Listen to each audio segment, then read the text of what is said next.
Hello friends, welcome to నాంది.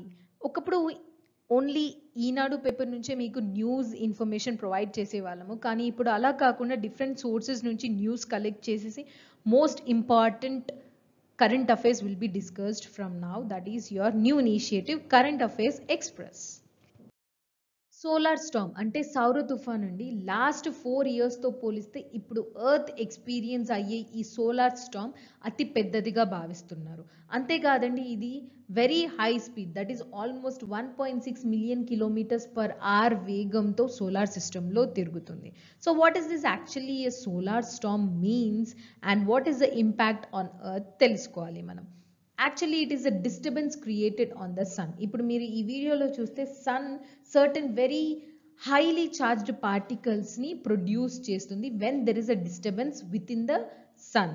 So ఈ particles ఏవైతే ఎమర్జ్ అయ్యావో అవి హై వెలాసిటీతో సోలార్ సిస్టంలో మూవ్ అవుతూ ఉంటాయి. So one or the other day definitely అది ఎర్త్ దగ్గరికి కూడా రావాలి. ఎర్త్ చుట్టూ ఆల్రెడీ మ్యాగ్నెటోస్పియర్ ఉంటుంది, అంటే చార్జ్డ్ పార్టికల్స్ ఆల్రెడీ దేర్. ఇప్పుడు ఈ సోలార్ స్టార్మ్ కూడా వచ్చేవి హైలీ చార్జ్డ్ పార్టికల్స్. రెండు హైలీ చార్జ్డ్ పార్టికల్స్ కొలైడ్ అయినప్పుడు డిఫరెంట్ కలర్స్ విల్ ఎమర్జ్. పర్టికులర్గా ఎర్త్లో నార్థన్ హెమిస్ఫియర్ అండ్ సదర్న్ హెమిస్ఫియర్లో ఉన్న పోల్స్ దగ్గర ఉన్న వాళ్ళు దీన్ని ఎక్స్పీరియన్స్ చేయొచ్చు. దీన్ని అరోరా అని కూడా అంటారు. It will look very beautiful. And negative impact ఏంటి అంటే పర్టికులర్లీ ఈ హైలీ చార్జ్డ్ పార్టికల్స్ ఎర్త్ అట్మాస్ఫియర్లో పెనిట్రేట్ అయినప్పుడు మన కమ్యూనికేషన్ శాటిలైట్స్ అన్ని డిస్టర్బ్ అయ్యే అవకాశాలు ఉంటాయి. అండ్ ఒకవేళ హ్యూమన్ స్కిన్ పైన ఇవి పెనిట్రేట్ అయిపోతే మన బయాలజికల్ డిఎన్ఏ కూడా డిస్టర్బ్ అయిపోతుంది. So what is this orbital deviation? ఈ హైలీ చార్జ్డ్ పార్టికల్స్ హై వెలాసిటీతో మూవ్ అవుతూ ఉంటాయి కదా. సో ఆల్రెడీ లాంచ్ చేసిన శాటిలైట్స్ యొక్క పాత్ డీవియేట్ అయిపోతుంది. సో దీనివల్ల శాటిలైట్స్ గ్రావిటీ కోల్పోయి కింద పడిపోయే అవకాశాలు లేవు, కానీ ఆ శాటిలైట్ యొక్క లైఫ్ స్పాన్ తగ్గిపోతుంది. అండ్ ఇది ఆర్బిట్ డీవియేట్ అవ్వడం వల్ల వేరే శాటిలైట్స్ ఉన్న ఆర్బిట్స్తో కొలైడ్ అవ్వచ్చు, లేకపోతే ఎర్త్తో కూడా కొలైడ్ అవ్వచ్చు. So these are the certain drawbacks of your solar storm. Let's look into how beautiful the aurora looks like.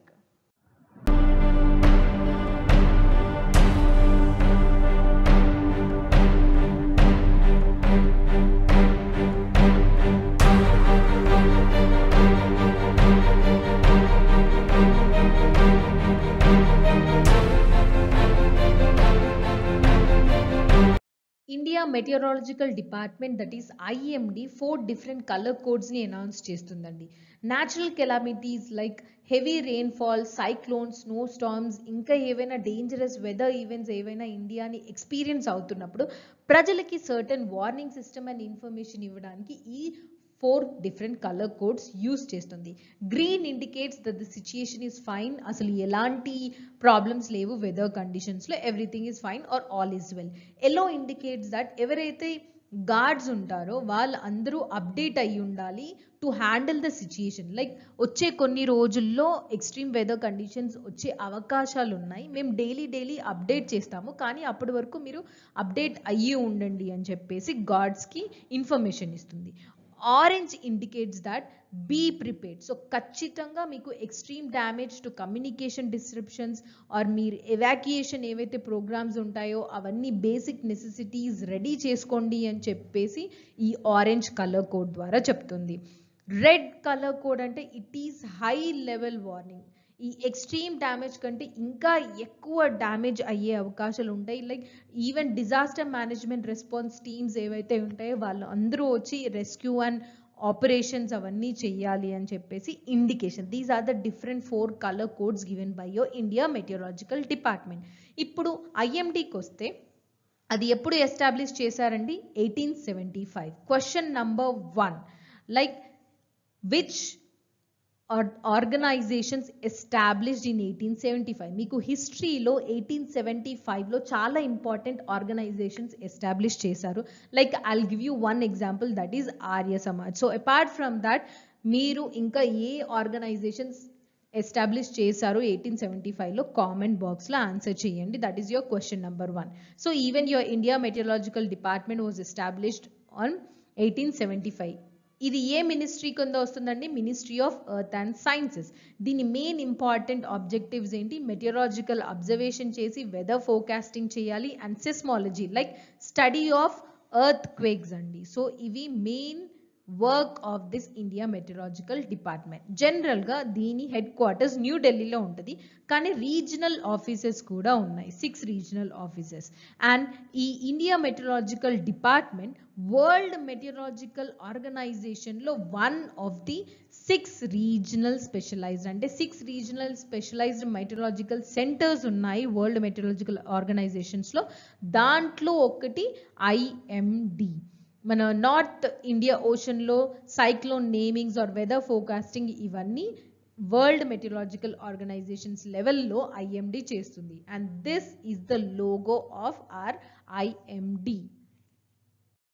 రీసెంట్గా సెంట్రల్ గవర్నమెంట్ ఒక కొత్త మినిస్ట్రీని క్రియేట్ చేసింది, that is what your ministry of cooperation.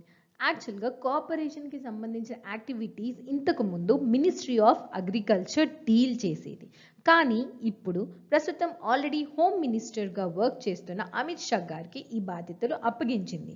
So అసలు ఈ ministry of cooperation main objectives ఏంటో తెలుసుకుందాం.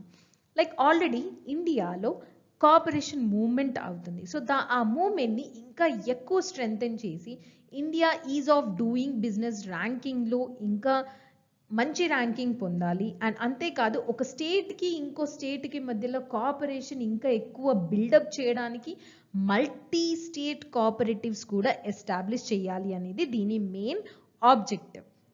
ఇక్కడ కోఆపరేషన్ మూవ్మెంట్ అనేది ఒక ఎగ్జాంపుల్ దాకా చూద్దాం.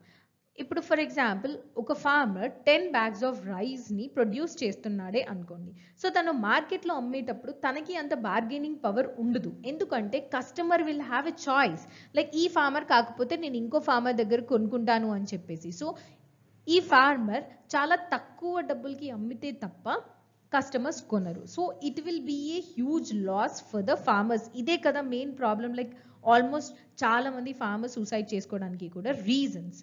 ఇలా కాకుండా ఈ ఫార్మర్ ఏదైనా ఫార్మర్స్ కోఆపరేటివ్ సొసైటీలో జాయిన్ అవుతే, లైక్ ఫర్ ఎగ్జాంపుల్ అందులో ఆల్రెడీ 100 ఫార్మర్స్ ఉన్నారనుకోండి, ఈచ్ ఫార్మర్ 10 bags ప్రొడ్యూస్ చేస్తున్నారు కాబట్టి all farmers will produce 1000 bags.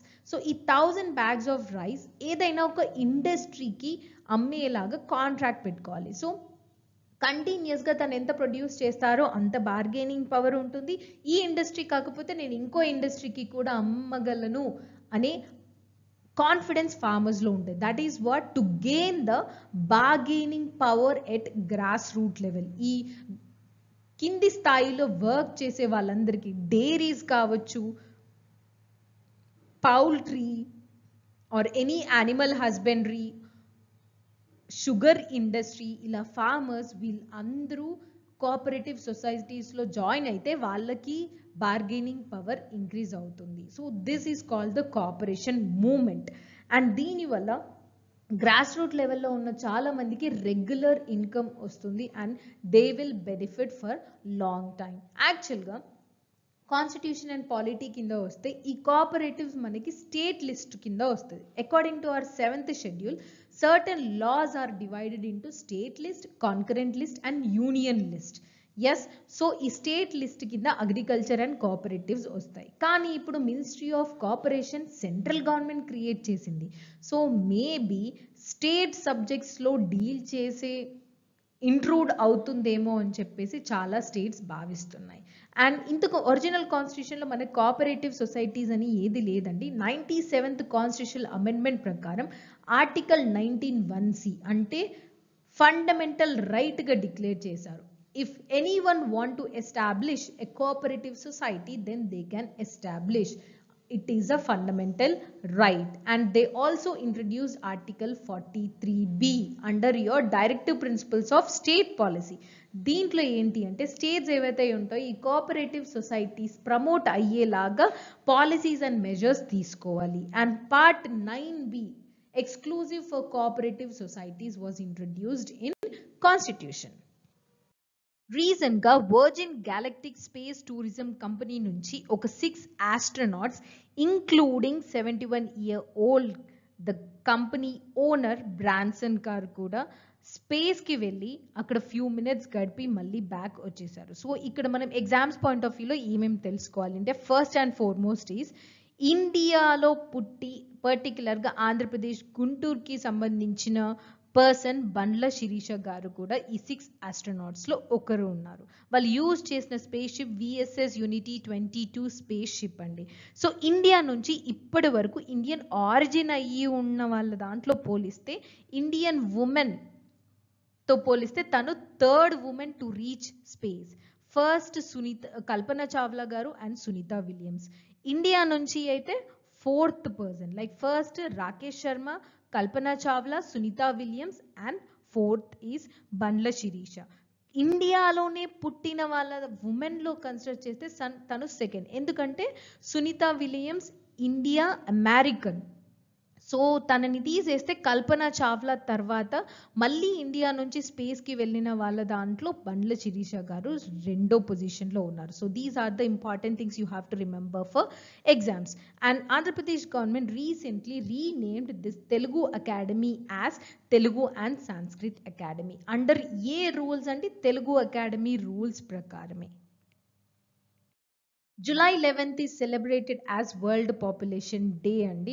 World population day అంటే పాపులేషన్ ఇంక్రీజ్ అవునందుకు సెలబ్రేషన్స్ కాదు, పాపులేషన్ ఇంక్రీజ్ అవ్వడం వల్ల ఎలాంటి ప్రాబ్లమ్స్ క్రియేట్ అవుతున్నాయి మొత్తం గ్లోబల్ లెవెల్లో అన్ని రకాలుగా ప్రాబ్లమ్స్ని డిస్కస్ చేయాలి. సో ఈ అవేర్నెస్ క్రియేట్ చేయడానికి July 11th వరల్డ్ పాపులేషన్ డేగా సెలబ్రేట్ చేస్తుంది United national general assembly. So ఈ ఇయర్ ఉన్న థీమ్ ఏంటి అంటే the impact of COVID-19 pandemic on fertility. Fertility అంటే మన రీప్రొడక్షన్ రేట్ అండి. సో కోవిడ్-19 వల్ల ఫర్టిలిటీ రేట్లో ఏం ఇంపాక్ట్ ఉంది అని చెప్పేసి ఈ ఇయర్ థీమ్. సో ఇది ఎవరు ఆర్గనైజ్ చేస్తారండి? ఇట్ ఈస్ ఆర్గనైజ్డ్ బై, ఇది దేశా అని ఆర్గనైజేషన్ గుర్తుపెట్టుకోండి. It is population division of United nations department of economic and social affairs. So theme and the day, and next is who organized this population day. These are the things you have to remember for any competitive exams. Recent ga UP government UP population control and stabilization bill ani okati introduce chesindi. So in order to control the population of UP, particular ga population wise vaste highest population ఉన్న state enti ante UP. So population ఎక్కువ ఉండడం వల్లనే అందరికీ ప్రాపర్గా development distribute చేయలేకపోతున్నాము, resources problem వస్తుంది. So అందరూ పాపులేషన్ని కంట్రోల్ చేయాలి అని చెప్పేసి ఈ బిల్ ఇంట్రడ్యూస్ చేశారు. There are also certain other topics like Zika virus and Padma awards. ఈ రెండిటి గురించి నేను సెపరేట్గా వీడియోస్ చేస్తానండి. So that is why I'm not discussing here.